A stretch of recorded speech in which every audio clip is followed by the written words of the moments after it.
talk a lot about consciousness and the importance of it. And I was hoping to get your opinion on an issue of consciousness that has often seen Christianity, among other groups, and politics kind of clash. So I'm hoping to get your views on the consciousness or lack thereof of a human fetus and how that's impacted your views on abortion, whatever they are, and any legislation surrounding that. Oh.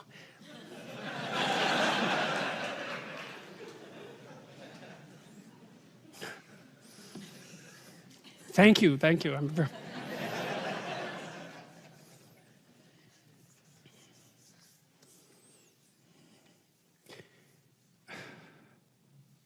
Okay, so the first question is, do I have an answer for that that's a good enough answer to actually reveal?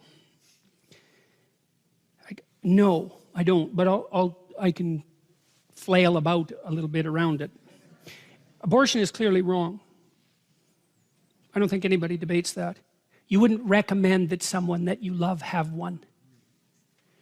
Okay, now, having clarified that, that mere statement doesn't eliminate the complexity of the situation. The first question is should everything wrong be illegal? That's a tough question. Everything that's wrong isn't illegal. Then there's the additional complication of the difference, let's say, in gravity regarding the problem in relationship to men and women, and we don't know how to deal with that. Having said that, I would say that it's actually the wrong question. There's something Leonard Cohen said once. He said that in a massacre there's no decent place to stand, and what he meant by that was sometimes you're where there is no good decision left. No matter what you do, it's wrong. So then the question is, how did you get there? Well, let's say you're in a position where you are inclined to seek an abortion. The question is, how did you get there?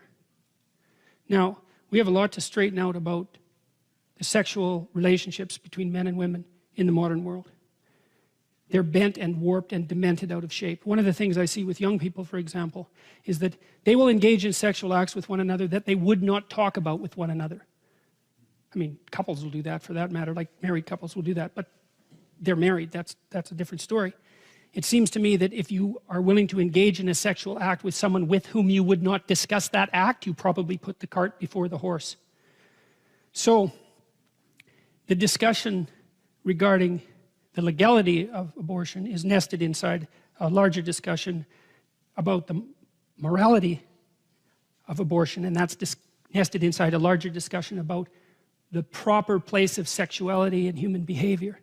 And to me, that's the level at which the problem needs to be addressed. Now, I don't have the answer to that, you know, because the old answer was get married. That's a good answer, and it's an answer that people should still listen to. But we'll put that aside momentarily. I had a client at one point who was, I don't know, she was probably, I'm going to disguise her in a variety of different ways. She was 27, 20, thereabouts, had come from a relatively conservative background, quite a timid, fearful person, and also not very well, not sophisticated in relationship to relationships. And she'd never had sex. Well, there's a bunch of things she'd never done. Well, the answer from me to her wasn't continue to be timid about everything, because that wasn't working out for her. She needed to go have some adventures. Now, sexual adventures, like other adventures, are dangerous. And so you have to be very careful when you encourage people to go out and have adventures. But too much timidity and caution also constitutes a pathway to perdition, let's say.